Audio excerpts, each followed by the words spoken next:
Who's going to be paying for this? Is it this division, that division? Who's going to be paying for it? And it's because here's another issue. Once that question is solved, once we go, yeah, Patricia, you're going to pay. The money's there. You have the funds. You have the means. You can easily transfer it. It's just the decision in between who of us is going to pay for it that takes such a long time. And it could be easily solved, within seconds.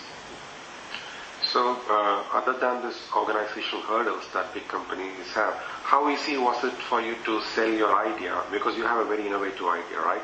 And also, were there competing technologies within ABB itself that you had to compete with?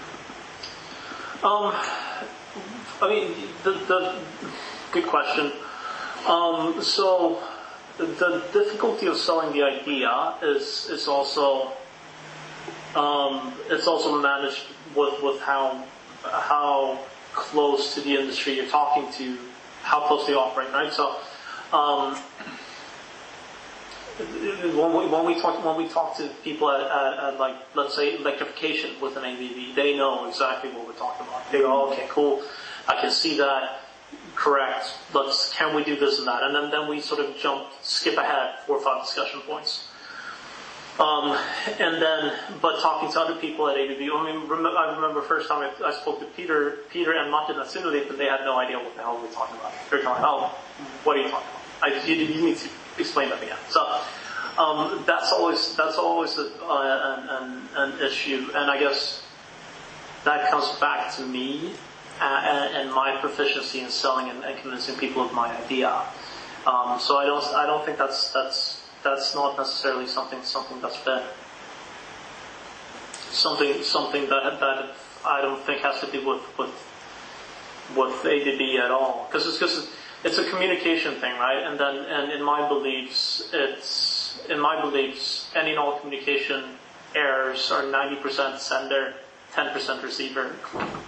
So if I can't communicate what I want to communicate correctly, then I need to try again, right? What was the second part of the question? Sorry. Yeah. Were there similar technologies within ABB that you have to compete with? Oh yeah. We haven't come across any similar technologies that we've had to compete with. And as far as I understand it, because they're within the Synulip portfolio.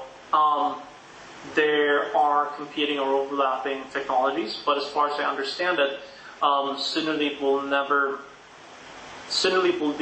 do that vetting themselves at first, and they will never take on 2 companies that are in direct competition to one another at the same time. So they may graduate a company will become an alumni, and then will take on that other partner.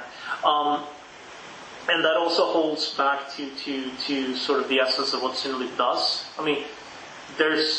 Even though Synulip themselves are decoupled from sort of the rest of ABB, you don't have to pay.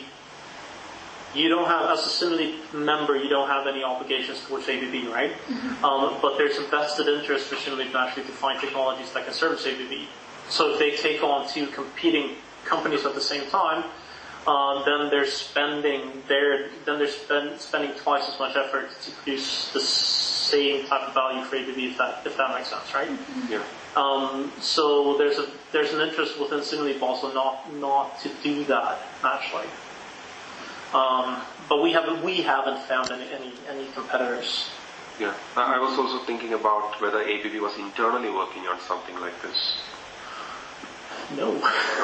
ABB, they're so sorry. Again, personal opinion, but big companies are so boring and so. One more question related to that. Did you feel that not thinking about what ABB thinks, but did you think that it was easy for ABB to take your technology and integrate it into what they were doing? Definitely yes and no. ABB, technology innovation-wise, could be could be world